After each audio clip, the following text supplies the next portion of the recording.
Hello to everyone in the virtual realm, and thank you all for joining us for our plenary session, Maximizing the Impact of Research for a Sustainable Future.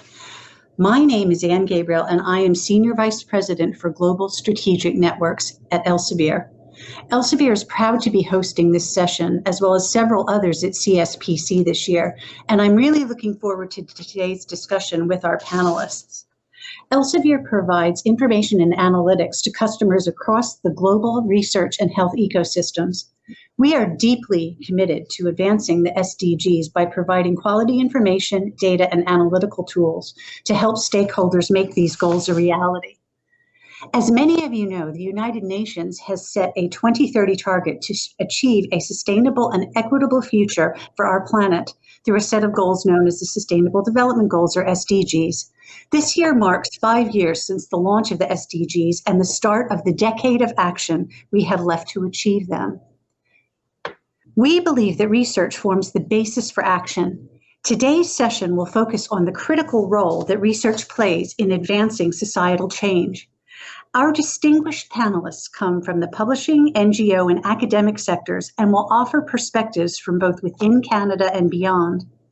I will also be presenting an analysis of Canadian SDG research using data from Elsevier's Scopus and SciVal bibliometrics analytical tools, which will form the basis for a larger discussion featuring key insights and anecdotes from each panelist's area of expertise. So without further ado, I'll allow each of our panelists to introduce themselves and their organizations before we dive into the core of our session. First up will be Josh Tewksbury, who is the Interim Executive Director at Future Earth, followed by Lewis Collins, Editor-in-Chief for Cell One Earth, and finally, Dr. Livia Bizikova, the Lead Monitoring and Governments for Tracking and Progress at the International Institute for Sustainable Development. So with that as introduction, Josh, I'd like to hand it over to you so you can tell our audience a little bit more about Future Earth. Sure, it's my pleasure to do that. I appreciate it. I appreciate the time and the attention by an audience that represents a country that has been focused more on the Sustainable Development Goals than most around the world in terms of focusing research and connecting across disciplines and connecting across sectors to create the innovation and the science advancement that is going to be required to get us through the next decade, the next 2 decades, and beyond. I want to tell you just a little bit about Future Earth and how we fit into the system and some of our goals going forward. I think it's fair to say that Future Earth is perhaps the most ambitious attempt to create a global network of sustainability scientists around the world that can work across sectors and across disciplines to support innovation and solutions that will inform decisions around the future of our planet and the future of our species. We come from a 30-year history of governments around the world supporting global change communities, understanding how the Earth works, understanding the importance of biodiversity on this planet, understanding how people are both part of the driving force of how we got to a fairly precarious place in our future, and instrumental to the solution as we move forward. And those communities over the last decade have come closer and closer together, bringing social scientists closer with natural scientists, bringing policy expertise closer into physical sciences to create more integrated science for solutions to some of our most challenging questions. So I'm going to see if these, just a little bit about how Future Earth operates in the world. We have a distributed secretariat in which that exists in 5 countries where leadership comes from Canada in Montreal, leadership comes from the US, leadership comes from Sweden, Japan, and France. And then we have a series of regional centers around the world in India, in Southern Africa, in South Africa, in Cyprus, in Uruguay, and in Japan. And then we also exist as national committees and national structures in about 20 different countries of the world. So we're a very distributed organization. It is a network.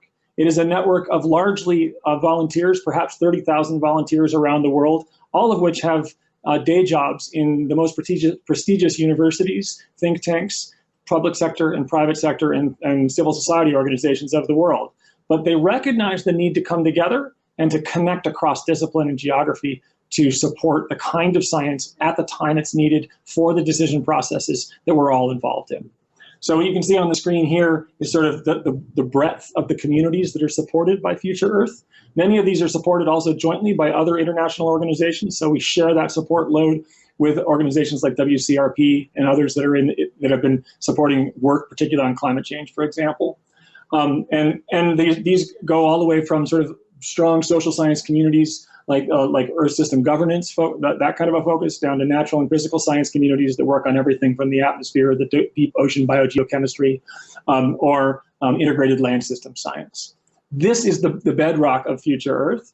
And Canada has been fundamental in driving this forward over the last 5 years. For the last 5 years, Canada has hosted the executive director of Future Earth in Montreal, and they continue to play an exceptionally strong role as we go through a transition fundamentally to democratize the system of global change research around the world so that more countries can contribute and so that we can grow sustainability science around the world by growing it through nations of the world. So in our next iteration as Future Earth moves forward, we will be working very hard with top science leaders in Canada, but also in Germany and in India and in Thailand and in other countries of the world to support the growth of an integrated sustainability science field in each of those countries and beyond, so that we can bring them together in major events like the Sustainability Research and Innovation Congress, which starts this year. So the point and the real opportunity that we see is in that integrated space. I'm going to see if I can just do one more slide here and talk a little bit about some of the key things that Canada has led for Future Earth in the past 5 years. And we're really excited to see that continued leadership and broadening and strengthening of that leadership going forward. And I think Anne's presentation will point to the reasons why Canada is really well placed to lead in many of the areas that Future Earth is trying to support globally.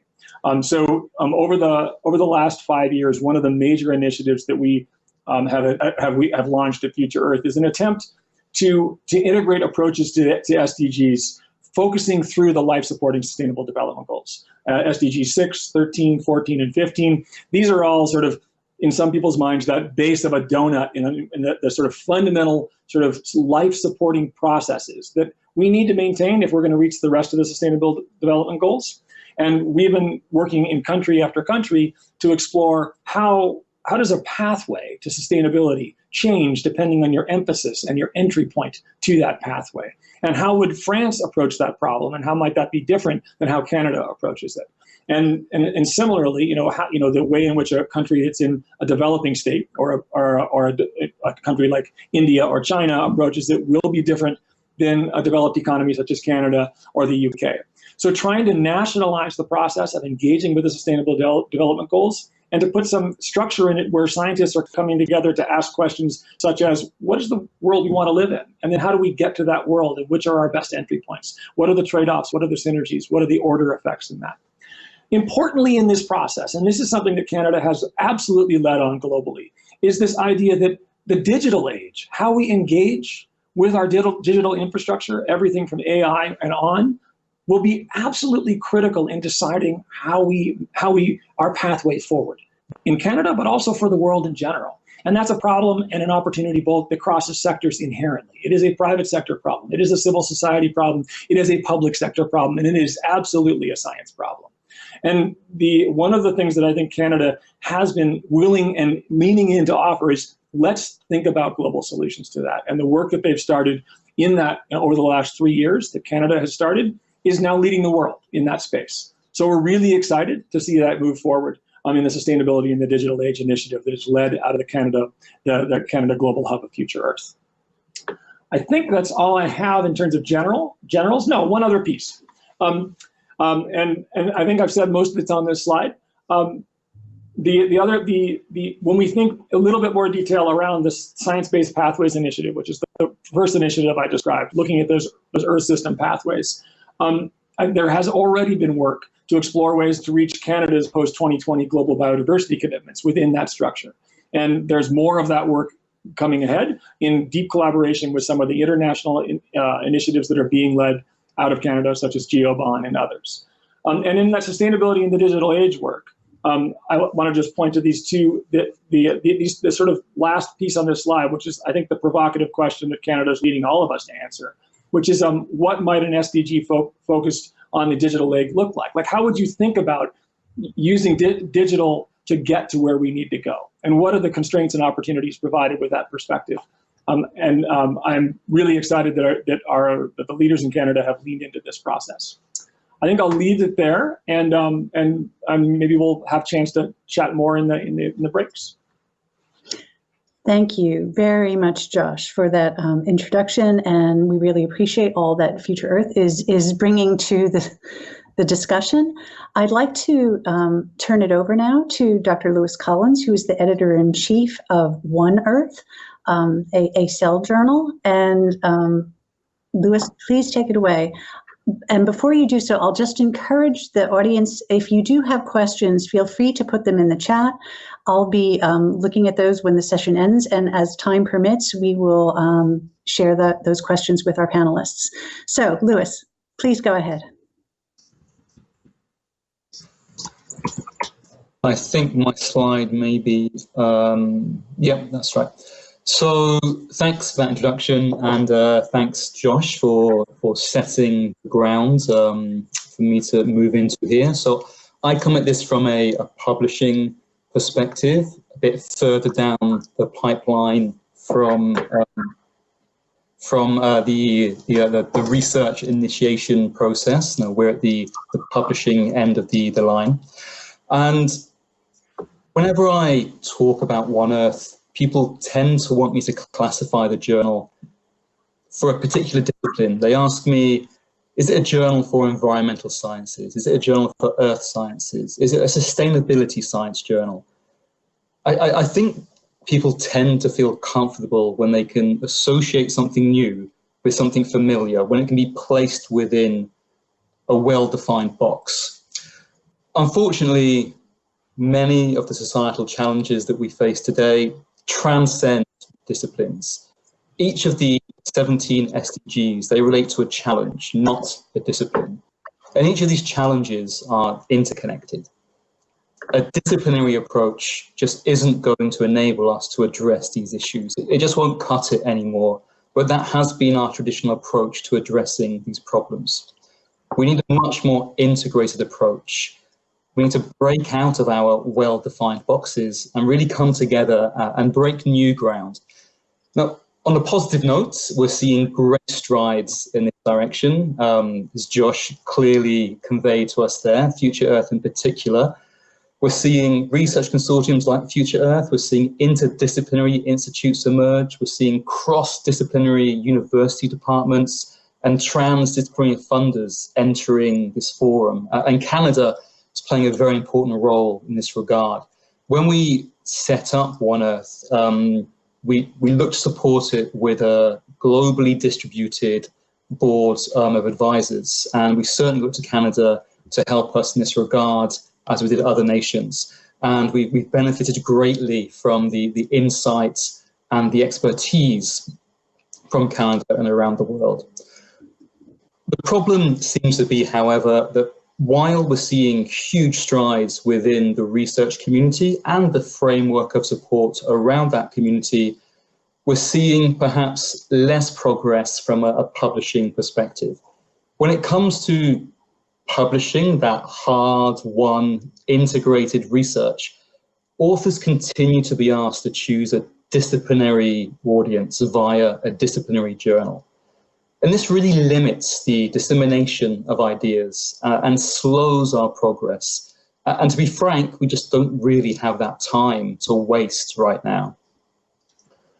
One Earth is here to really support the evolution of this new inter and transdisciplinary wave of researchers, practitioners, and stakeholders. As Josh mentioned, the problems we face today, these grand challenges, they really not only transcend disciplines, but transcend sectors. We need to look at academics and stakeholders beyond academia to really address some of these challenges. One Earth is a journal that looks to combine insights from physical sciences, but also from the applied and social sciences, as well as the humanities and arts. As a journal built on challenges, not disciplines, we look to offer a home for new understandings, ideas, and solutions emerging from this new growing integrated community.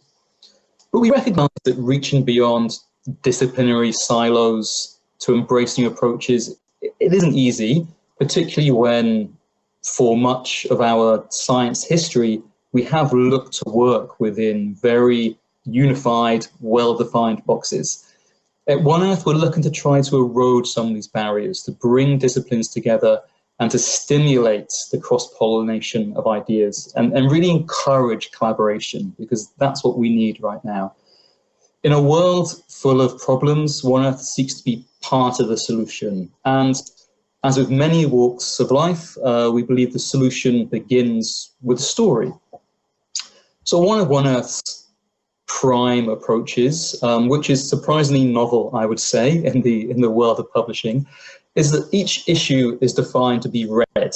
Now, that might seem quite strange. Surely every journal is designed to be read, but we're seeing more broadly behavior and interaction with journals is dipping in to read one paper here, run one paper there, a paper that might relate to your specific interests and expertise.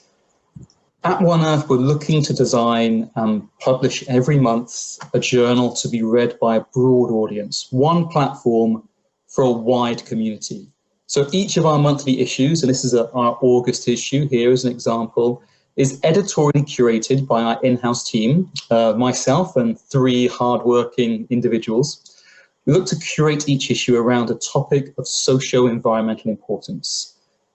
This issue on the screen now is focused on negative emission technologies.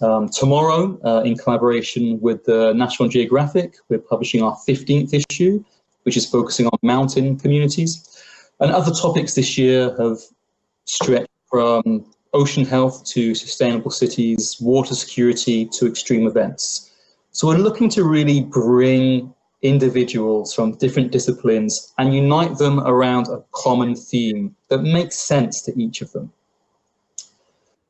Each issue is editorially led and focuses intentionally on commissioned opinions and perspectives in addition to original research.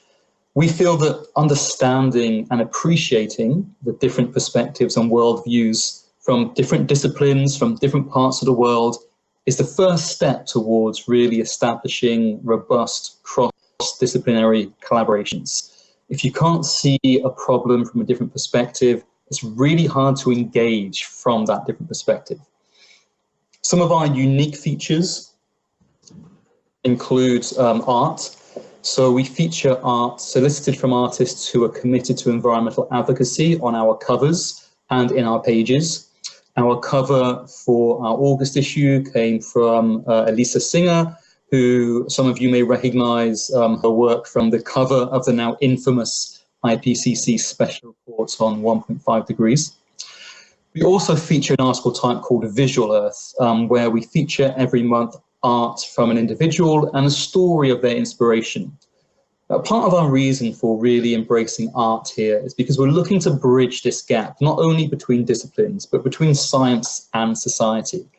And art can really convey environmental issues on an emotional level that the facts and figures in a research article just can't sometimes. We're also looking to be a responsible journal. We recognize that science has its own environmental footprint. And so for every article, we offset 3 tons of CO2, 1 ton for our commission content. We recognize that research work in the fields don't only work on their science, they live their science. It really dictates their lifestyles. And so we're trying to offset some of that pressure with the publishing process. Now, carbon offsetting is not the way to solve climate change or environmental challenges, but it can help, particularly if done responsibly. We partner with Gold Standard, an organization founded by the Worldwide Fund for Nature and endorsed by the UN to offset in a responsible way. And we also look to bridge this gap between science and society through accessible summaries in every paper. Our Science for Society statements try to elucidate the societal relevance of every paper we publish in a jargon-free way to really, again, stretch beyond academia to everybody, to make them realize and again trust in science which is unfortunately eroding today. Communicating science, as far as we're concerned at One Earth, is just as important as conducting it, if not more so. If you can't tell people about your science and why it's important, it's very difficult to justify conducting it in the first place. Communicating it widely and clearly across disciplines and stakeholders is essential. And it's certainly my hope that One Earth can help support the goal I'm sure we all share, which is to shape a better, sustainable, and fairer future for everyone. And on that note, thank you very much for listening, and I'll pass it back to Anne. Thank you. Lewis, Dr. Collins, thank you so much for that overview. And I think really there are many themes, from addressing things in terms of societal grand challenges as opposed to more traditional frameworks. It's very valuable. And also the idea of interdisciplinarity as essential to success, and also looking at ways in which we can more effectively communicate science, particularly through art. So I'm sure we'll cover some of these in our later discussion. But for now, I'd like to turn it over to Dr. Bizikova. Livia Bizikova is the lead for monitoring governments and tracking progress at the IISD, International Institute for Sustainable Development. Livia, over to you.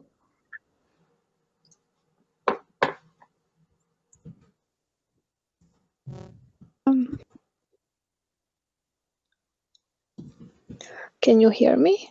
I can indeed. Okay. Thank you for inviting me and IISD to take part in this panel. I think it's really exciting for us because we are a policy think tank, and so getting science inputs into the policy process is really, really important. And given the SDG challenges, we have limited time left. As Anne said, we are already 5 years into the process, so we only have 10 years left.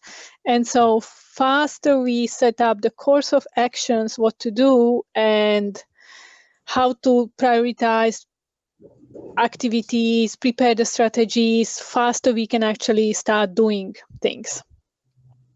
And so this presentation, I really want to focus kind of the part of which is also the interdisciplinary science, but it's also the science policy linkages, because in the Canadian context, we see a lot of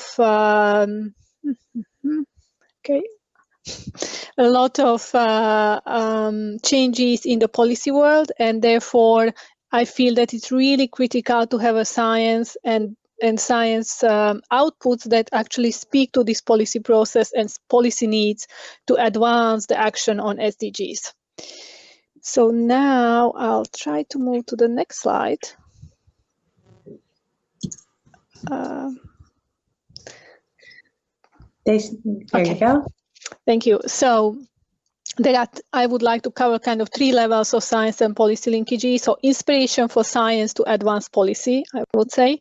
So one is really around the SDG strategy and planning level. So in Canada, we still don't have yet an SDG strategy. There has been many efforts to kind of move towards that. We have an interim strategy that was developed by one of the leading government departments on the SDG file, but we still don't have a comprehensive strategy. But since then, what happened was that we have a number of specific sector issue focused strategies that try to address challenges. So we have a strategy, let's say a poverty reduction strategy, a sustainable development strategy, a pan-Canadian framework on clean growth and climate change. And many of these strategies are very recent. So they were just developed around the adoption of SDGs, or they are multi-year strategies that have been renewed and redefined every certain amount of time. But that means that from a strategic point of view, we are facing a challenge of how we create a new SDG strategy for the country, while we have so many other strategies that just grown quite big during the last couple of years. And so there definitely, from a science point of view, I think there is definitely a lot of space for scientists to provide insights of how you basically navigate such a complicated strategic decision-making as well as sectoral decision-making challenges when you are trying to be effective in a limited time frame, but in the same time you are basically now having a forest full of strategies. And so from a practical point of view, we can go to down to the issue of policy integration, policy coherence, but again, these are terms that there is definitely space for the science to provide inputs on tools, inputs on application, best practices from other countries, and many things that can advance the policy process. The other kind of a policy gap in this federal level could also be related to that actually the Canadian Office of Auditor General published 2 reports on the progress of achieving SDGs in Canada. And it includes the process of strategy development, leadership, monitoring, different aspects. And in there are actually quite very specific questions that, again, the science can feed into to advance the policy, because it really looks at what should have been done or could have been done and where we are at and what are the major gaps. And again, very often, each of these gaps could actually be quite a significant space for the that science agenda can be advanced. Next slide, please. So, I don't know. I cannot really move my slides here. Thank you. It's a delay, I think, when they tick over. We can see it now. Yeah. So the second level, so this is how science can inform kind of the high-level national, federal decision-making to inform policy process and instigate policy development. The second level is really to working with other stakeholders and subnational decision-making entities to help other specific questions that are faced and need to be resolved in order to, again, advance the action at that level. What happened is, and we've seen this a lot with other type of big challenges like climate change, that if there is kind of a delay at the national level or the national level development is a bit slower, there is a lot happening on the subnational level. And in Canada, we are seeing a really strong focus of many NGOs, but also sub-provincial or even city-level governments that are looking into how to address specific issues of SDG. One critical is the no one left behind principle that would need to form a very strong basis of the Canadian strategy and the Canadian approach. And there has been quite a lot of research, let's say, done on food security led by a number of Canadian universities. But there is a lot more space to engage on what no one left behind principle means for the SDG context in the Canadian situation. The other thing is coming to the data part is that we now have a Statistics Canada developed a national data portal that brings all the indicators together that are relevant for the Canadian context with data online. But as we know, these indicators are very high level and you have 1 or 2 indicators per issue. And so when you want to actually do something or you want to understand what's happening, they are too high level. But on the other hand, the subnational level, there are a lot of efforts to collect data and to measure specific things. So one area definitely that would require much more research would be looking at data interoperability. I never know how to pronounce this, but so that looking different types of data sets together to try to connect them and try to see how they can advance different issues. And that has to come from the subnational level. And while Statistics Canada is open to take subnational level data sets, very often those data sets just cannot meet the standards of a national statistical agency. So how you kind of bridge these things together to make, to advance measurement and tracking progress in these areas so that people are inspired about progress and interested to do specific things. Final step is on, there has been a number of provincial and city level voluntary SDG reports. And there again, supporting these entities, bringing them together, providing best case science, how to do such thing is extremely valuable. And the last slide. So first we looked at the federal government and national government. Now we looked at subnational entities. And on the last slide, I would like to a little bit talk about the universities itself, which is efforts at the university campuses to advance SDGs and sustainability matrices in terms of both their performance and their teaching. So maybe I'll get the last slide. Yeah, here it is. So there has been a large number of activities on campuses to track environmental progress, to reduce environmental impact, especially in the context of climate change, infrastructure, buildings, waste. However, there is an interest, but the campuses haven't been able to get to actually move this kind of reporting into be more SDG focused. Let's say that would involve looking at how they take the no one left behind principle on their campuses, how they encourage students that may be disadvantaged to join, how they deal with, let's say, employment issues and other SDG issues that could matter from a campus as an entity that try to, contribute to SDGs point of view. And so there definitely has been a lot done on the physical infrastructure. There has been quite a bit done on the teaching, so that sustainability teaching and information to be mainstream into all other programs, not just those that deal with environment, which is very critical. But there are still gaps in terms of moving, kind of embracing the SDGs from all aspects, including the SDGs around biodiversity or natural management, because most of these campuses actually had quite a bit of nature, luckily, on their campuses. So that will be kind of the last area for inspiration from a research point of view, to really look at basically at your neighborhood where your university is located and where the whole research actually happening, how they could help advance SDGs. Thank you. Excellent.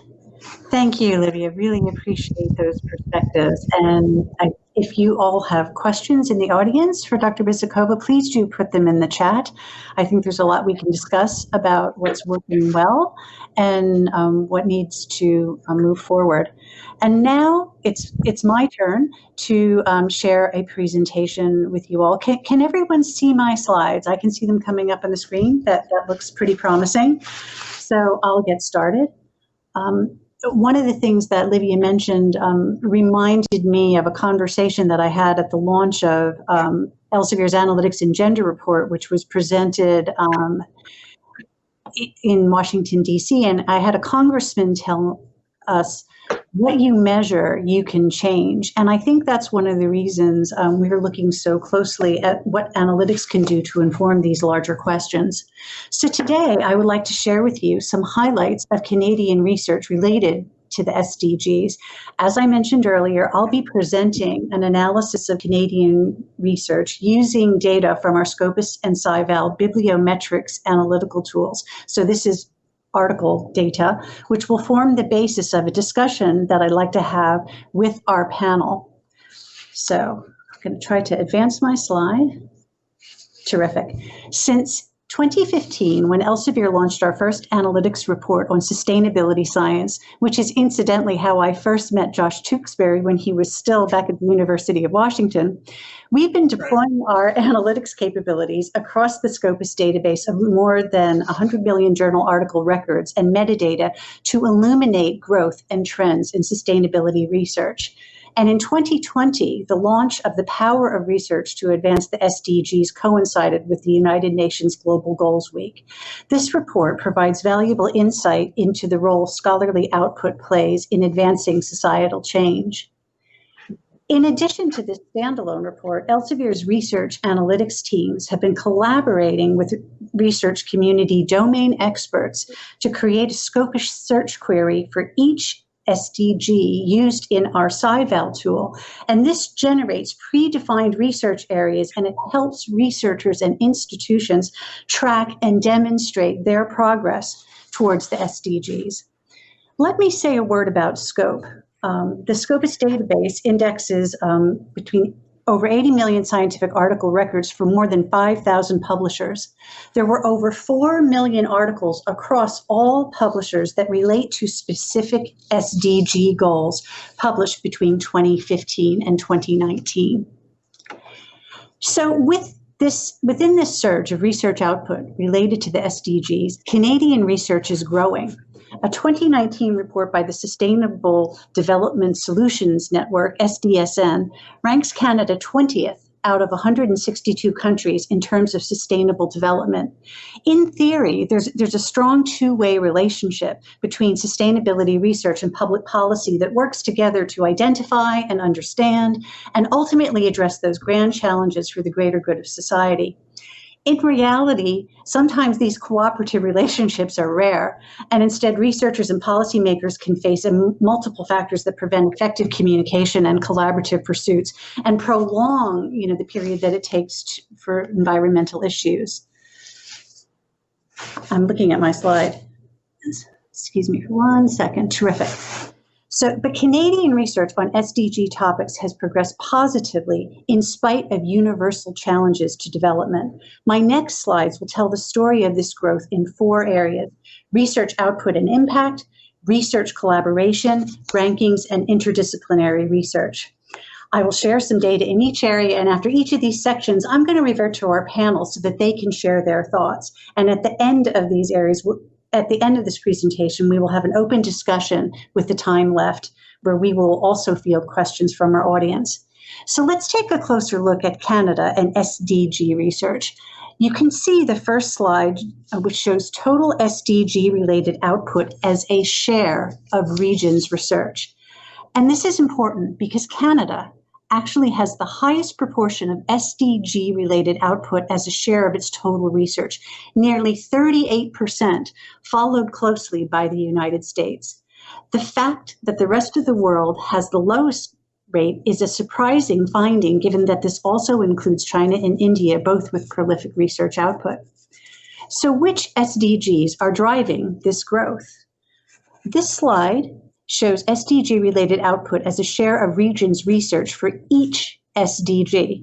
Canada commits a greater share of its total research than comparators across multiple SDGs. Number 2, zero hunger. Number 5, gender equality. Number 6, clean water and sanitation. And most notably, number 13, climate action. 14, life below water, and life on land. This is an important way of looking at where Canada is performing.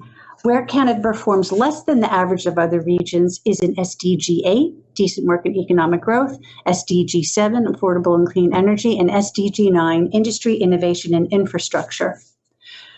Canada also excels in other metrics related to SDG research, like international collaboration. Here's Canada's share of its region's SDG-related research resulting from international collaboration. Canada has a greater rate of international collaboration across all SDGs, with the exception of number 16, peace and justice and strong institutions, where it's slightly below world average. Where the gap between Canada's international collaboration rate and the averages of other international collaboration rates are highest are in SDG 3, 12, 14, and 15. In addition to collaboration measures, there are other metrics to consider, including the quantity and quality of research. This slide shows SDG-related output as a share of Canada's research and field-weighted citation impact. For those of you who aren't familiar with field-weighted citation, it's the ratio of total citations actually received and the total citations that would be expected based on the average of a subject field. So it essentially normalizes things like health-related publications and life science publications that might have higher citation rates than those in the physical sciences. This is also a really positive picture for Canada. If the field-weighted citation for any given field is 1, Canada's rates higher in every case. Canada commits the greatest share of its research to SDG 3, good health and well-being, which represents nearly 30% of the research output. And this research is also high impact with a field-weighted citation of 1.94. SDG 7, affordable clean energy, and 13, climate action, also represent large shares of Canada's research output. And along with SDG 15, they're mostly highest impact FWCI, in other words, a field-weighted citation of above 1.9. So let's pause for a second, and I'd like to talk about this hugely positive picture. So if we could revert to the panel for a few minutes, I'd love to just have a discussion with them about what picture this output and impacts creates.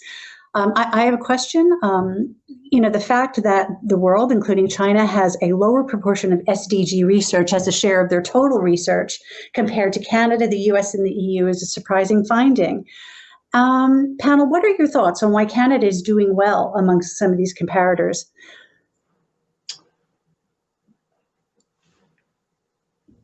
Josh. Sure. No, I mean, the first thing that struck me was Canada has a lot of land and a lot of water and a lot of very, very interested academics in connecting those pieces, and it shows, right? It shows in the sort of connected nature in which those SDGs are emphasized in the research community, and some of the policies that Canada has been wrestling with have been leading the world as other nations come to grips with the fact that they also have some of these similar issues, though they may not be at the similar prominence in both the policy and scientific enterprises. So I think there's a natural reason for that emphasis within Canada. Right. I think that's true. Livia, I have a question for you. Your points about national strategy, right? Canada seems to be doing pretty well without one. What can you say about what this data tells us and about what the mandate is going forward? Yes, so I think there's definitely two aspects. I think maybe because of the provincial kind of structure of the country, and let's say education is a provincial jurisdiction, which means that maybe the universities can act fairly, in an extremely creative way to figure out collaboration and engagement and research. And the country is quite big, so you are sometimes left to your own university to be creative and to collaborate. So I think it maybe instigates this kind of, interest to do new research, to be creative, to try new things, and because it's you are really not surrounded by many universities often. So it's something like that.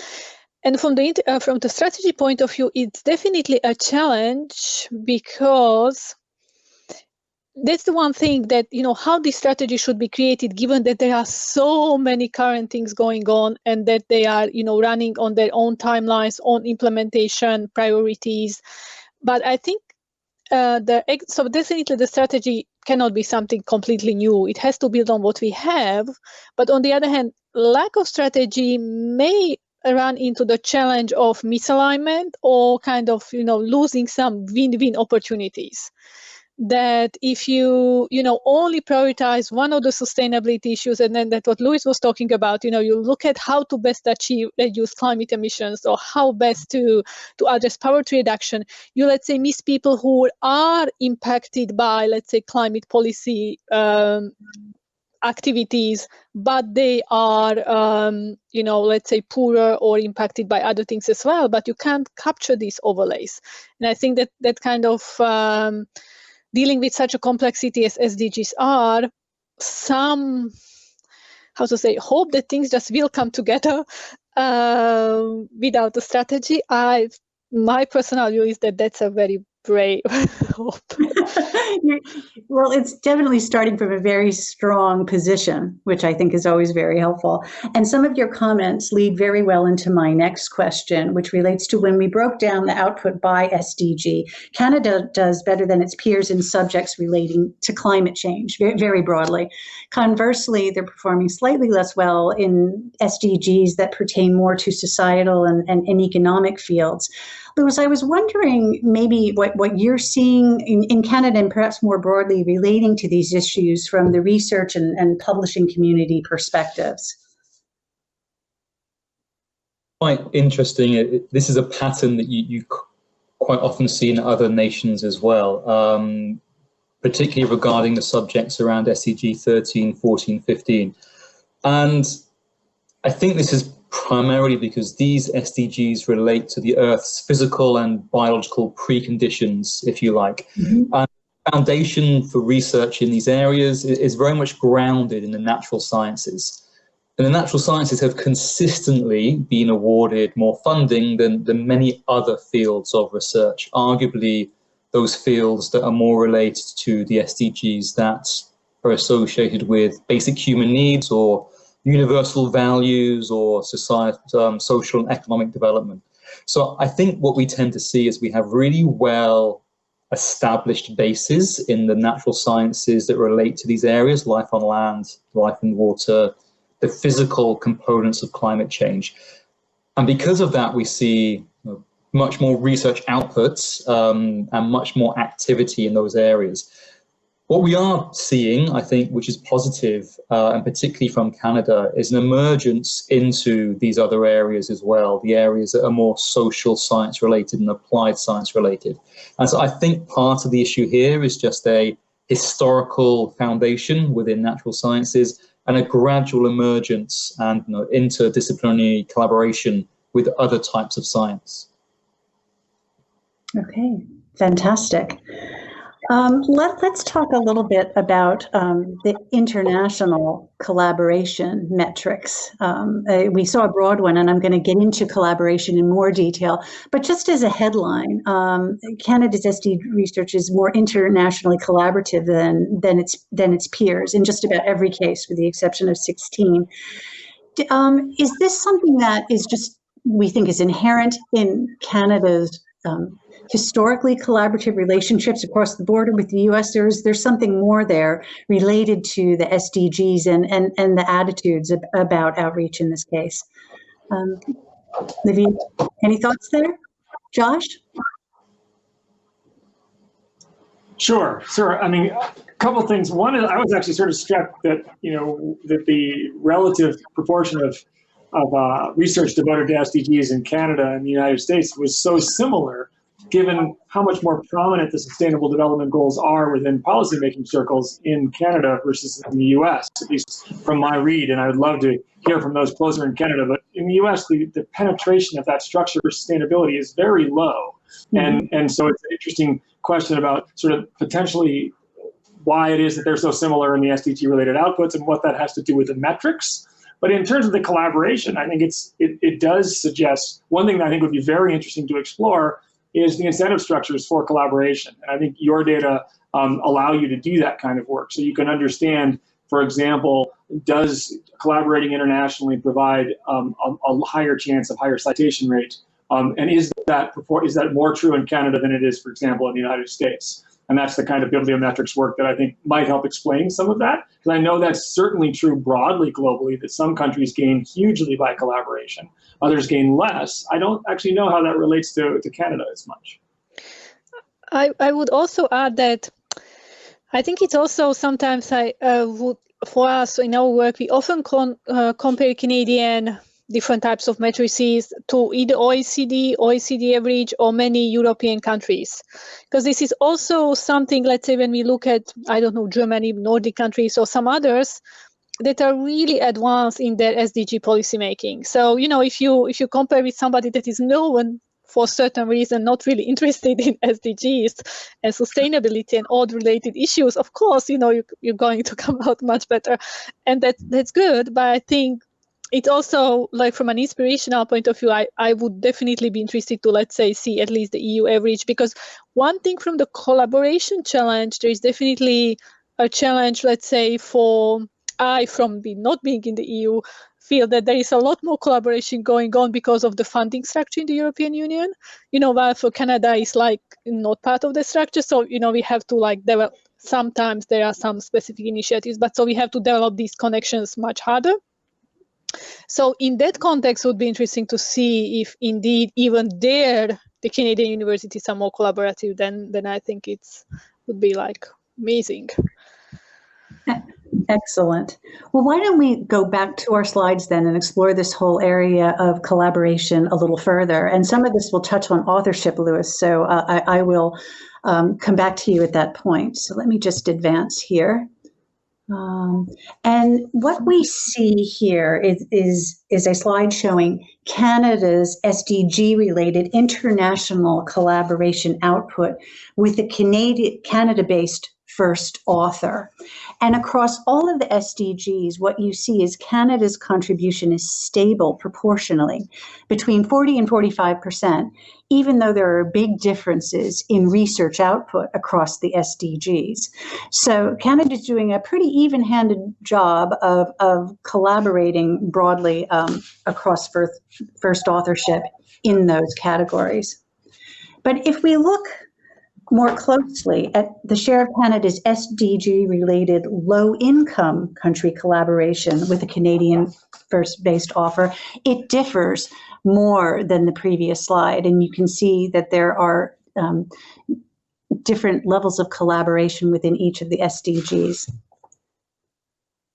And moving on from that, comparing the two, Canadian first authorship rates across international and low-income country collaborations shows that first authorship in Canada for SDGs is proportionately highest in SDG 5, gender equality, 7, affordable and clean energy, and 16, peace and justice and strong institutions. So here's where Canadian authors, interestingly, are very heavily collaborating in those fields that aren't necessarily those where they collaborate with more strongly overall.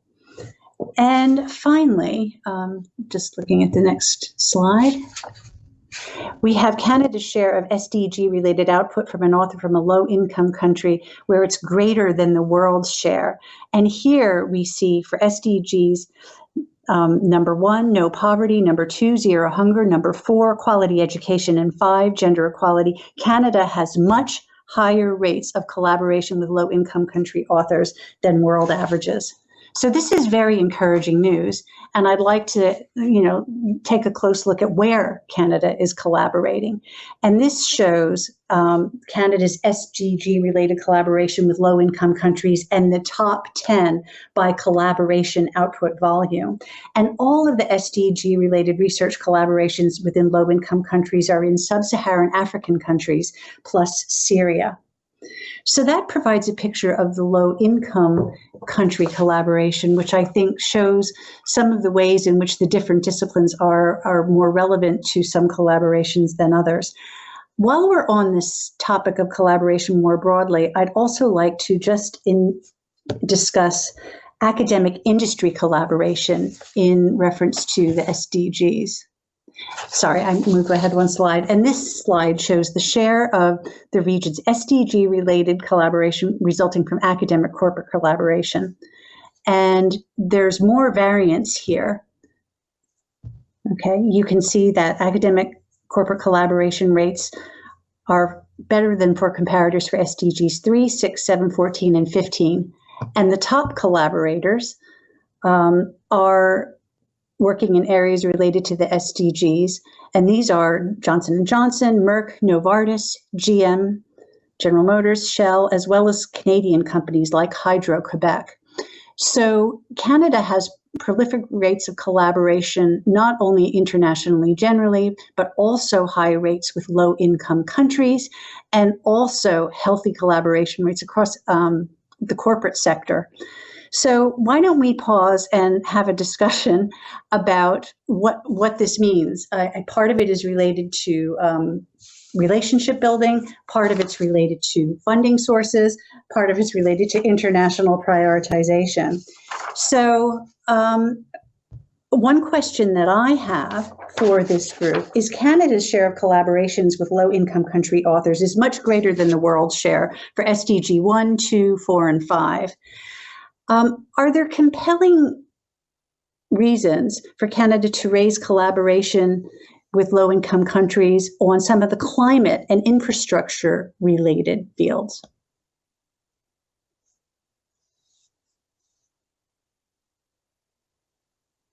Like, let's say all our projects have that are outside Canada have many partner countries, and so most of the international projects would have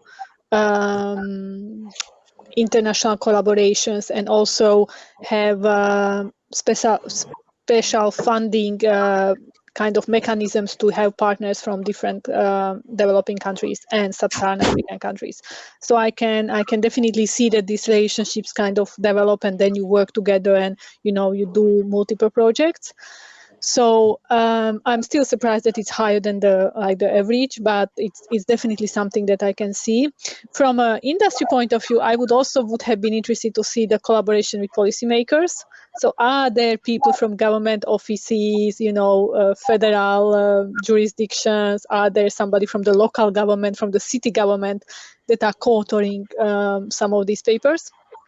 Because I think for me, industrial collaboration is kind of the first level of collaboration, because that's, I think, a lot encouraged and there's a lot of talk about that. But these other levels, working with NGOs, working with government offices, I'm not sure if there it would be that success. And I don't mean a Canadian context, I mean general, in terms of like the kind of feeding into a policy process. Right. Thanks, Livia. Josh, did you want to add anything? Yeah, I mean, I think there's some really interesting pieces here that should be unpacked, which is, fundamentally perhaps one of the global gaps in our ability to connect science to policy around sustainable development goals has to do with a fairly universal failure to connect development aid to science, and how those funding streams in most countries are fairly separate. Canada has some very interesting sort of spaces in which they're connected. And so the kind of thing that I think would be very useful to consider is how that policy connection between development aid and scientific research in a country influences the kind of collaborations that can happen across those borders. Because then it allows you to see what's working in driving capacity in countries around the world, which will absolutely be essential for us to meet our goals nationally, regionally, or globally. So 6-7% is great, but compared to what? Like, in other words, what's the goal? Where should we be? Where's the capacity? How do we drive it forward? I think those are answerable questions. And I think even with a bibliometric analysis, we can start to examine questions, such as what is the level of development aid across the different portfolio of countries in which you engage? How well related is that to these structures, to the co-citation rates in those countries? My hunch is it's actually fairly low, and I think that's a problem. And that's because science isn't that well connected with development in many parts of the world. It's not just a Canada problem, but it's one that Canada has structures that are well positioned to address and are already starting to address that. They have a very strong sort of science program within their development shop, which is unlike some other development shops around the world. Excellent. Appreciate that, Josh. Lewis, yes, I wanted to get your comments here. Well, just to follow up on what Josh said, I think this is an incredibly important point at the moment, this aspect of capacity building and how is it being done successfully. And there's obviously only so much this data can tell us. So we can see that there are collaborations and we can see that they relate to citations. But what's the longevity of these relationships? Is capacity being built in these nations that allows these nations to conduct their own research and to lead their own projects? Something that would be interesting to see is how many of these collaborations between Canada and these lower income nations are actually first authored by the lower income nation institutes, because that's what we want to see develop. And a concern that I have that relates to this point between development aid and science is that as we start to see the increasing effects of climate change, among other environmental issues, we may end up seeing a decrease in development aid or finances being spent on mitigating national problems rather than international problems. So we really need to step up the capacity building globally now and to secure those conduits of finance to ensure there's a longevity aspect of this. Now, otherwise, in 10, 20 years' time, certain parts of the world, and as we're seeing here, sub-Saharan Africa, might be in a lot of trouble. We need to make sure we're contributing to their capacity.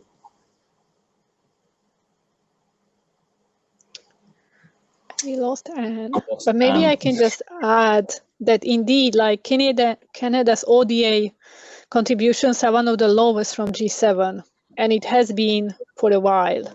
There are different calculations, to per capita, per, Gini coefficient and other kind of inequality metrics, but definitely it's not very high. I think another interesting aspect of this slide is the focus on sub-Saharan Africa. And I've heard from some groups that while most certainly one of the most vulnerable areas of the world for a number of the pressures we're feeling at the moment, there is a concern that there are other parts of the low-income nations within the global south that maybe aren't receiving as much capacity or collaboration. And it would be interesting to see how this spans between higher income nations and lower income nations more globally. Fantastic. Right, I'd love to return to my slides, and apologies for the brief disappearance. That's terrific. Here we go. I can now see them. Can I advance them is the question. Let me just try. Why don't I, while we, there's the advancement. Thank you so much.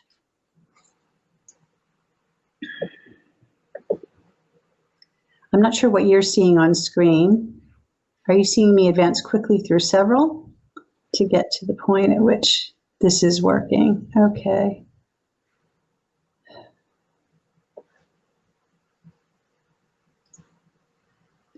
I wanted to turn then to the subject of rankings. Okay, here we are. And just take a minute to talk about what ranked approaches mean for the SDGs. And again, this is something about measurement. And Josh, I really liked what you said earlier about the idea of kind of setting goals and, what is it we're actually aiming for in order to achieve these things. But equally, there are other ways in looking at metrics to measure what is institutional level success. And I wanted to share that Elsevier worked with Times Higher Education starting in 2019 to identify a series of metrics and devise a query of keywords for each of the SDGs and provided them with bibliometric data sets for their university impact rankings by SDGs. This original query formed the starting point for several rounds of review and refinement for Elsevier's own SD research. And what this slide shows you here is that Canada has 10 institutions in the top 90 of the Times Higher Education University ranking, which is very encouraging. Further, for the overall global ranking of SDGs in Times Higher Education, it shows that this was led by New Zealand's University of Auckland, while 3 Australian universities complete the rest of the top 4, University of Sydney, Western Sydney University, and La Trobe University. Japan is the most represented nation in the table with 63 institutions, followed by Russia with 47, and Turkey with 37. So looking at that, and those various methodologies that Times Higher Education uses, which is not strictly a ranking across bibliometrics, but comparing across 4 broad areas: research, stewardship, outreach, and teaching, and these institutions are invited to apply. I still think there are ways to discuss what a rankings approach means. And I'd like to turn back to our panel and just ask the questions, are ranking schemes helpful in this discussion? Is this something that is aspirational for institutions, for individuals? How should we be considering this question? Oh boy, I mean, it is hard to argue that competition does not motivate people and institutions, and so in that sort of fundamental sense, as we all motivate each other to increase our ambition to support a change. I mean, there's probably no single institutional structure in the world that needs to address that in a more fundamental way than higher education institutions around the world. And so having the ability to see others and to see shining lights that may be doing things differently than you are, and then motivating university leaders to follow those leads and surpass them is absolutely essential. We're just not going to get to where we need to go unless there are dramatic changes across educational institutions worldwide. And then we're not going to see those changes unless there's leading lights helping to motivate others to get there. And that helps to motivate policy communities and also funding communities that see the writing on the wall that research and the research coming out of our top universities around the world has to be relevant to the issues we face as a world. And we need to structure our institutions to provide that evidence in a timely manner. And we just didn't design higher education to do that 150 years ago. So there's some work to do. And it's great work, and some are doing a great job of it. So I think rankings are useful. Getting the details right of the ranking, super important. So you could end up with an inappropriate rank unless you really are allowed to disaggregate that and allow us to sort of see where institutions are innovating, even though they may not be innovating in all places at once. Is there anything we can learn from Australia in any of the panelists' experience in working with those institutions, given their prominence in that framework? Can I just want to add that that's maybe not the right question to ask. I feel that so we do a lot of review articles like scoping reviews, systematic reviews, and one of the biggest challenge of these kind of reviews, and I think it is very well done from an Elsevier point of view on this, is that what are the main messages that we learn from these reviews, or what are the things that we can showcase beyond analyzing a landscape? And let's say we often in our studies, we don't look at the countries or affiliations or things like that, because sometimes it can be very misleading if there is no some in-depth analysis of the why, because it can really, point to some shortcuts and some kind of, not really founded assessments. So I think we had like a lot of discussions about that, and my every question after every review is, what did we learn? And sometimes I feel like I would want to say nothing, and it make me feel really sad. But I think it's really that question about what the added value of such a scoping assessment of large number of data sets can give. And here, let's say, I'm not sure if focusing on the countries and why Australia and not Turkey or Russia is the way that will bring us further to sustainability research, because it would really require some deep dive of, it could have been a very different types of journals that these entities published. It could have been it could have been something, a long-term group that has been published a year on something on natural science, but now we just fed into this SDG pathway. So it's not something that is motivated by SDGs, motivated by I'm doing my usual research, but now I can put it under SDG. So that's what I mean. That right. Thank you, Livia. That makes a lot of sense to me as well. Lewis, did you want to comment? I think another important thing to consider is the components of these different scoring metrics, and how I think it's encouraging that we are moving away from just looking at citations. Even if they're field weighted, citations don't necessarily mean impact. When it comes to the SDGs, societal impact is what we're looking for here. We're not necessarily looking for papers that are cited by colleagues. And so I'm very encouraging of metrics that pull in different aspects in terms of outreach, connectivity, collaboration with policy. And as I think a point that was brought up very early in our conversation today was, and you said that Canada seems to be doing very well despite not having this more overarching directive, as Livia was saying. But I would argue that we only can see they're doing well from a citation perspective. Is the science having an impact from a societal perspective? And that's where you need those collaborations with policy. That's where the impact happens. And I think as we move towards metrics that can capture that, and it's really hard, then we'll start having a clearer picture of who's successful and who isn't. Indeed. There's more than just one way to measure impact, and certainly bibliometrics are not the only way. And I just want to circle back on the question of rankings. The Times Higher Education methodology includes a bibliometric element, but also the other four that universities supply their own data for in that ranking. But even so, it could probably be more complete than it is, and it's also a work in progress. So why don't we go to the last section of my presentation? Time is getting on, and I'd like to discuss a little bit about interdisciplinarity. We certainly want to cover all the areas that we mentioned in our abstract. So let me move ahead here. And we've selected a few examples of drill downs into specific SDGs. Interdisciplinary topics are shown in these topic wheels, and you can see that topics that are in the center of the subject area designations are more interdisciplinary.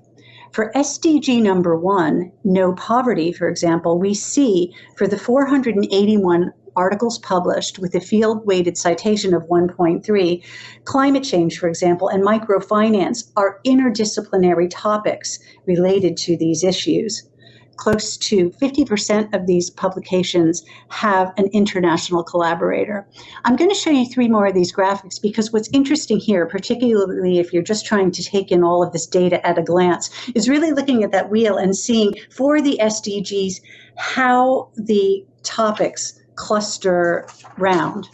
So if you look at the next one, gender equality, there's a startling contrast. It appears to actually be far less interdisciplinary. Here we see many more publications, more than 2,000, also with a healthy rate of international collaboration, but the topic areas are clustered in social science and in medicine, in the medicine domains. So that's a very different picture than the interdisciplinarity focus that you have for no poverty. Then moving on to reduced inequality, we see yet another footprint. This is actually one of the most interdisciplinary SDGs of all, which makes sense, I think, looking at its subject matter. And here we can see micro topics that contribute to that. And then finally, one last deep dive into climate action. An SDG with an incredibly large research output, more than 11,000 articles with a very high field-weighted citation of 1.8. And here we see, you can also see institutional leaders. And here we have UBC, and this is maybe one for you, Livia, also Environment and Climate Change Canada, which speaks to, I think, collaborative research with some of those NGOs and policymakers that you were mentioning. So I just want to go back to that. And here you can see that this is actually quite interdisciplinary as well, one of the strongest of all. So that is my final slide, but I'd like to just quickly ask the panel one question on interdisciplinarity before I turn to questions from our audience.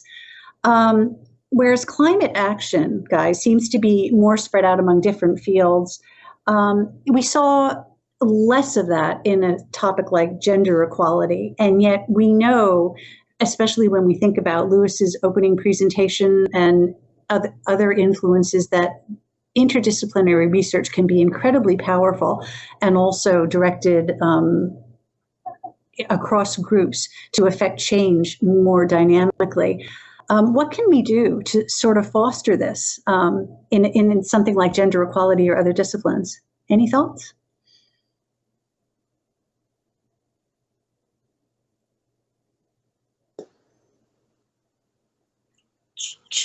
Sure. I don't know if I think I think there's a lot that can be done in a space, and I think interdisciplinarity is a part of a spectrum of research modalities that are absolutely required. Like, one of the things that characterizes our research approach to the Sustainable Development Goals has to be a broadening of the lens of what is acceptable and what is supported within the research communities in the sort of modalities of research space.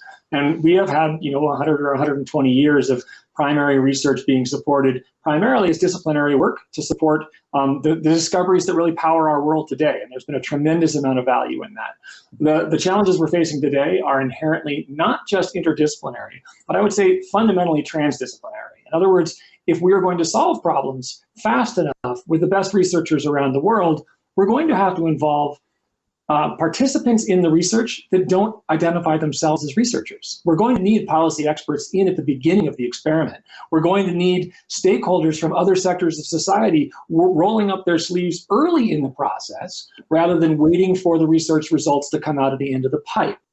This is a very tricky nut to crack because it goes against fundamental funding principles of science around the world. There are a few groups that are trying to make this sort of their mode of operation, but they're small. Groups like the Belmont. which does that as a matter of course, but it's a small drop in the bucket in what's needed to drive the transition from thinking of research as separate from society that delivers results into society without consulting society to something that is seen as research is a part of society and must consult to figure out how to provide the very best possible science into that societal matrix. That's a transition every country is trying to wrestle with. I'd love to hear from other panel members, for Livia, for example, like how Canada is working on that and what can be done to increase that kind of work. Maybe then I can, thank you. Maybe I can just reflect on that and then just one or two more points. I think there is, and that's what I was trying to show in those strategy needs, so that there are definitely clear policy gaps. And in some areas, let's say food security, that's also, SDG 2, but it's also very interdisciplinary work, poverty reduction, SDG 1. There has been enormous amount of, research collaboration done, a lot, let's say, from University of Toronto, but also UBC, that really, scored well in your assessment. And so there is definitely that then can be integrated into a policy process later on. But as Joe said, a lot of these questions really need to happen early on. And from both, it goes into the not just the research side, but also from the policymaker side, who simply may not have time to regularly interact with the research group and regularly provide feedback and comment and all the things. There is also, I think, so it's definitely that if we are really serious about research being part of the society and helping address also these kind of questions, we need to create a space not just on the research side, but also in the policy and other actor sides, so that they can effectively collaborate. The other question for me is also about the review, is the methodology. So one thing I think what is really exciting, and Luis also mentioned that, was that, let's say measuring impact. And maybe some of these papers that you reviewed, indeed somewhere inside, conclusion results, they actually talk about impact as well. And maybe they even measured something. But I think our artificial intelligence and other tools are not there yet to mine out these kind of impacts from a large set of peer-reviewed articles as a data point. So in order to do that, you would basically need somebody who reads a paper, has a spreadsheet and put, yes, this paper documented societal impact, this one, and then you can elaborate. But when we have these large data sets, you can do it to certain things, but not to everything. So I think there's also that how these kind of large-scale reviews can become much more action-oriented, or answering critical questions by using really tools that doesn't require, I wouldn't say a student, but a research assistant sitting in front of a computers for days to extract data from these papers. And so far, we haven't been really able to do it. We've done a few projects at Elsevier based actually on some conversations that Josh and I had years ago, back in 2015, about measuring science in the legislation. Our parent company has a lot of legislative data, and we started to look at when and how science was cited by policymakers. And it's super challenging to mine data like that, even in the policy documents, because the last time a legislator cited, a DOI or a clean citation was pretty much never. So you run into all kinds of problems when you are looking at a journal like Cell, for example, which is a disaster because Cell appears everywhere. They don't cite cleanly. And so what we were able to do was to identify almost clusters of trends in research, if not specific citations, but you could see sort of giant waves of subject flows coming up in the literature, and then maybe a few policy documents related to that generally. But it's a fascinating area. And one of the things that I wasn't actually counting on in looking at some of that research was we found lots of things in toxicology, for example. So sort of legislation related to clean water, you could find that coming up in the science, and then the legislation would follow. But taxation and tax law, that's a really big thing. And all those economics journals and how those policies are being passed in huge numbers. And so there's lots, I think, that AI and machine learning can do across these various corpuses to measure this, but we're not there yet. And it's really fascinating. But I digress. Louis, did you have anything to say about interdisciplinarity before I turn to some questions from the audience? I think you might be muted. Yes, I think mainly echoing the points that have already been made. I think Josh's point that we do have to move beyond. I mean, we're not really, I would argue, even at interdisciplinarity yet across science, and yet we have to go beyond that already to transdisciplinary science. We've had decades where we've sought to just collect more and more data, hoping that it will allow us to answer these big problems, and it hasn't. We really have to, involve those that need solutions to specific problems at the beginning of the process, partly to ensure that they feel part of the solution. I think this has been a problem historically between almost a battle between science and policy, and that policymakers sometimes feel dictated to by the science, and so involving stakeholders early on removes that barrier. But also, as you mentioned, the academic system is very well set up at recording and citing and monitoring impact in a limited way, but that doesn't really go beyond academia. There isn't a similar approach where you can track the citations, as you were saying, and that system I don't think is going to change in a hurry. And so folding other stakeholders into the academic system of tracking and tracing and publishing papers is probably the fastest way to get to a point where we can monitor and measure impact and progress. So there's a lot to be done. There's lots of stuff happening, which is really exciting. But we need to look across fields and still approach this collectively. I think when we see this kind of wheel diagram on the presentation for climate action, what that says to me is, my goodness, climate change is a big problem because it affects everything. And it does. The problem is we haven't really recognized that, I don't think, as a community for other issues like inequalities, which is horrendous in itself, but it's true. Inequalities also affect everything. And yet when we look at that diagram to see where the studies are emerging, they're very much in the expected areas of health and social science, whereas there needs to be a broader recognition that there is huge connectivity between all of these problems. It's a big, tangled, wicked mess, but we can untangle it if we come together in different sectors.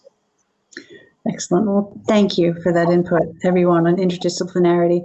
I'm going to close out the data-driven portion of this session and turn to some questions from our participants. And we thank you, everyone in our virtual audience, for being here and staying with us through our session. So here's a question for the panel. I think we've touched on this somewhat, but it might be worth elaborating on. Measuring impact only by citation is exceptionally limited. Other indicators are needed, including embedding within policy settings to actually see how information has an impact or influences decisions. Any additional thoughts in that regard about a more, I guess, holistic way of looking at these contributions?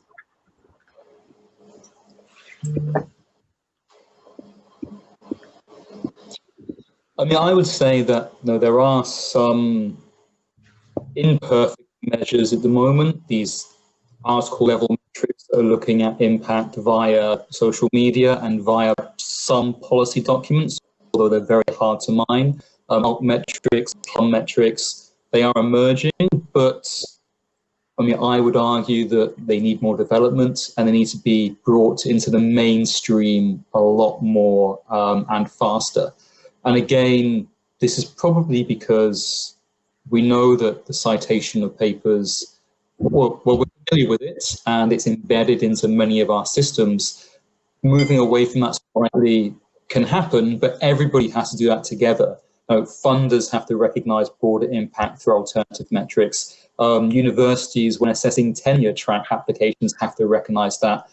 Journals have to recognize that and promote these other metrics as well. I think if we don't all do it, then it won't happen. And that's the problem at the moment. There doesn't seem to be a unified movement towards these alternative metrics. Yeah, like I think just very simply, if every journal, instead of just having on somewhere impact factor that you can check before you submit something, you will have like the societal impact factor, or like an SDG impact factor, so that you will actually factor in some specific issues beyond the citation. But I agree, and also I think the citation measurement maybe it should stay from an academic point of view, but we should not take that as indicating interaction with the society or relevance for the society.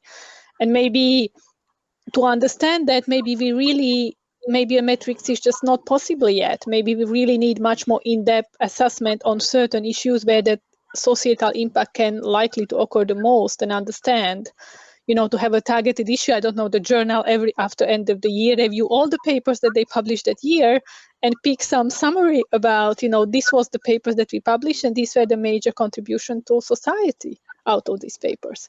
So it cannot be just done as a metrics that is simple and, like citation. Excellent. Yeah, I cannot sort of underscore enough both of those comments, particularly Lewis. I completely agree with you that it's an all-in approach that is sort of missing in this space. And I also feel like, one of the things that we need to look to, if we want societies to be informed by science, then we have to do more than support science, right? Science absolutely has to be there, but that information, that informing part, is oftentimes falls through the cracks, right? In other words, we see that in all sorts of societies. I mean, the sort of struggle that independent journalism is going through right now is a part of our problem, because altmetrics only work if there's a robust independent press that can pick up the best science to drive it into conversations that science itself can't get to. And so we can't expect every scientist to be a Pulitzer Prize winning author or writer, but we do need to support the engagement between the communities of professional writers and professional storytellers and the communities of evidence that absolutely has to take place for this to work. So metrics are absolutely a part of that, and incentive structures for scientists. And let's be fair, we also are not trained for that work when we're scientists generally. And so we need programs around the world. We do a couple of them, like Earth Leadership Program, but others are doing them also, to try and support scientists to be better communicators on their own, because oftentimes they are the best communicators of their work. So it's kind of it's not a one size fits all, but it's a systems change approach. It's going to be fundamental for this work. So I'm really excited to see how, how Elsevier and other major publishers can help, hold down that part of the pressure, because we need it coming not just from publishers, we also need it coming from other sectors. But the work that publishers can do will help others in that space, will help the others sort of step into the space as well. So I'm really excited about the work that you're already doing to compile the academic literature, and then your willingness to sort of say, we know there's more work to be done here, and we know we're not getting the whole picture, so help us go further. Help us make this a more impactful metric that drives change in the world and in science. That's really helpful, Josh. And I hope the person who asked the question in the chat, what role do you see science communication in your work and or research trends in relation to sustainable futures and SDGs, is happy with that answer. It anticipated a question, I think, that we got. And scientific communication is certainly really important part. I think we have time for one more question. We have 2 minutes to end. So maybe I'll ask you to share your thoughts as a final wrap in response to this question. I am surprised about this data too, and Canada's contribution to research on the SDGs. What do the panelists think about how we should leverage this asset for more collaboration, better diplomacy with low and middle income countries, as well as talent development? So I think that's a nice question to wrap us up in the last 2 minutes. Any thoughts? How can we use this data to catalyze change? I mean, I would just quickly say, firstly, having the data is essential, but also the willingness to be transparent with these types of this information, because not all of the information is complete. And if you look deeper, there are probably, as with everything in this area, there's always more to be done. So there needs to be that willingness, not only to say, hey, this is how we're doing, but also this is where we need to improve. This is what we think's worked well, and we want to share this with the world. Because science, like any other industry, is hugely competitive. And if you have any kind of leverage, it's very tempting to keep that information to yourself and not necessarily share it. So I think fundamentally, transparency and openness is crucial for anything, or for anyone to learn from this more broadly. Right. Livia, final thoughts? Maybe just 2 sentences. I would, like as an immediate action, look at some of the SDGs in Canada and how, close we are in terms of, let's say, as I mentioned, food security, poverty reduction strategy. There has been a lot of research done, a lot on some of the environmental SDGs. So I will look at those that we feel that we have challenges and just go back to your study and take those papers that were listed under those challenging SDGs and contact those academics immediately and maybe do a roundtable or some sort of online discussion to see what we can feed into planning for the SDG implementation from the scientists in those SDGs that we are facing challenges. Fantastic. And Josh, a last word from you in the final 50 seconds. Sure. I would say fundamentally, Canada as a nation is under-leveraged in terms of its contribution. Collectively, the scientists of Canada have shown that Canada should be a bigger and broader voice in the SDGs. And I think it's, one of the beauties of the science system is that leading scientists in a country do have a voice in how their governments support science. And I think this is fantastic data to allow those scientists to recognize that they are leading the world in the biggest challenges of the world, and yet very few people know that, and very few people are recognizing the leadership role that Canada is playing. And with proper organization and collaborative work around the world, with more endeavor by Canada in leading global efforts for sustainability, and in particular sustainability science, they will be able to capitalize on the work that the generations of work that their scientists have done to get into a leading position. But it does require organization, and it does require commitment at the federal and provincial level to make this happen. Right. Terrific. I can't think of better words to end our session on. I want to give a huge thank you to the CSP conference organizers and especially our distinguished panelists, Dr. Tewksbury, Future Earth, Livia Bizikova, IISD, and Dr. Lewis Collins from One Earth.